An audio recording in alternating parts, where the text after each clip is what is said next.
The U.S. has slipped in competitiveness again. Again. What has Switzerland got that we ain't got? Is it courage? I'm Allen Barton. Stand by for the front page.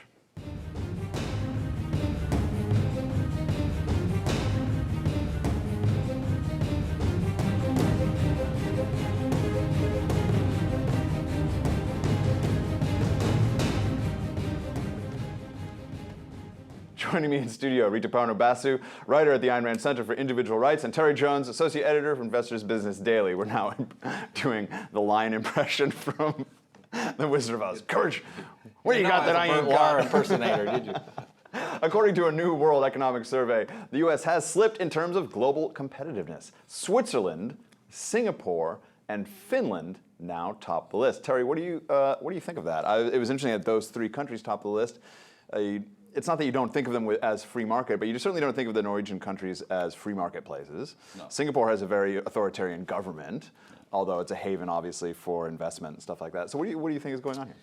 Well, I think we're falling down the ladder rather than they are ascending. But I will say in the case of both Finland and Sweden, they have very quietly undergone free market transformations that would make them unrecognizable to what people thought they were 20 or 30 years ago. They are no longer the bastions of the third way and socialists.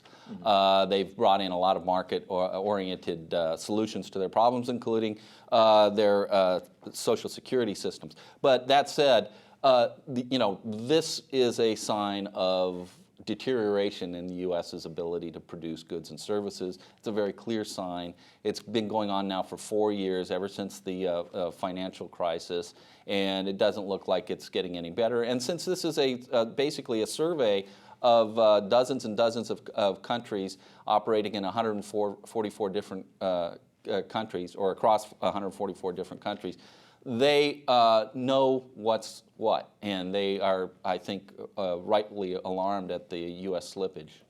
Ritu, according to the report, quote, Switzerland's productivity is further enhanced by a business sector that offers excellent on-the-job training opportunities and labor markets that balance employee protection with the interests of employers. How do you interpret that language? Because it makes it seem as though these people do great not through a pure free market, but through a collaborative effort of free market employers, employees, et cetera, and that everyone gets along nicely.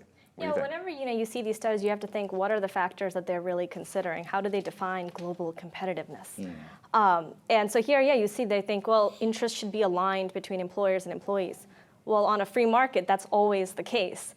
You, as an employee, you want to make a business better off, and the employer wants the business to be better off, and you both gain under that system. So really, when they're saying, well, we're trying to make sure that this is happening, they're trying to say, well, what kind of government impositions can we have that get in the way of an employer and an employee coming to a mutually beneficial agreement? And you see this, say, in the minimum wage law. What it really does is it creates a lot of unemployment for people. And if that's how you're going to judge it, well, you have to keep that in mind. This is the standard by which they're judging. Right. In a Wall Street Journal article, left-wing commentator Alan Colmes claims that Democrats have made America exceptional by creating New Deal work programs, entitlements, Great Society welfare programs, and unemployment benefits.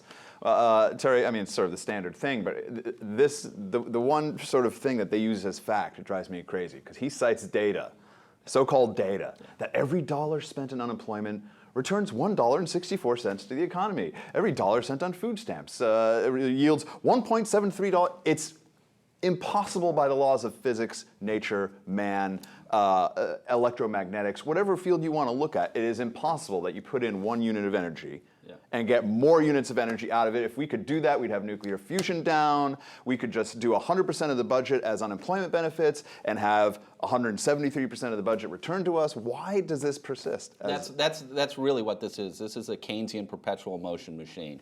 It doesn't. It's not a real thing. And I sometimes think the Wall Street Journal is being a bit arch when they put these progressive columnists in there, because they know they're going to make a fool of themselves. But in this case, this is one of the most debunked ideas in economics. John Taylor at Stanford, who is one of the probably one of the top 5 or 6 economists on the planet, Robert Barrow at Harvard, they have both debunked this thoroughly. And the fact of the matter is, a dollar spent on government almost invariably yields less than It a has dollar in to, return. because there's a certain cost of that that's going to government to fund government. So you got to take what, 20, 30% off the top to pay government to do what they're doing. So it's impossible. So that remaining 70 cents that's left is so magical that it creates double its value in economic activity. It's crazy. Ritu, what do you want to say about it in terms of what has made America exceptional? The idea that unemployment benefits has made America exceptional. I mean, it's absurd. I mean, his idea of exceptionalism is that we have a bunch of welfare programs. Every other country has a bunch of welfare programs. They had them before America. That is what has made us exceptional.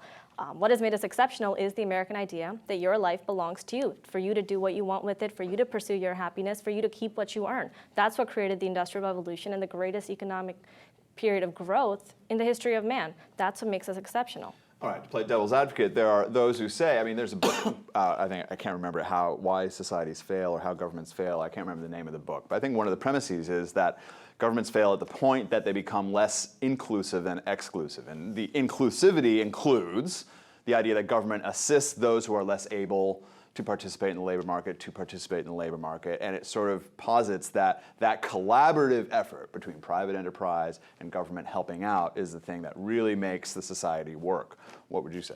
No, that's absolutely false. I mean, government getting out of the way, generally speaking, is the best idea. Now, occasionally, there do have to be, we do have to have laws, we do have to have rules, and government should serve as a neutral arbitrator of those. But in general, it should stay as much as possible out of the business affairs of people. And the reason being, the more government intervenes, the less efficient business gets, because it starts acting on dictates that are generated from Washington, D.C., rather than from the marketplace. And that it inevitably breeds inefficiency. Well, Ayn Rand wrote about this beautifully in Atlas Shrugged, which I reread last year. So I think it was my third time through that book, but the first time in about 20 years since I'd read it through just cover to cover. And it's amazing how prophetic she is, or was, about government. I mean, the names of the programs that are in that book that seem so almost, like it's overreach, are the names of programs. I mean, these are the names of the programs. What would you say in terms of Atlas Shrugged's relevance to what we're seeing going on right now? I mean, since President Obama was elected, 1.5 million copies of Atlas Shrugged have been sold. So you can just see that's more than any other similar period in history, more than when the book was first released, which is when it was a bestseller. So I mean, you can see people are seeing the connections everywhere, and that's what they really need to be reading. That's what they really need to be thinking about, the ideas in that novel to get us out of this mess. All right, guys, good conversation. For Terry and Rituparna, I'm Allen Barton, and you've been watching Front Page.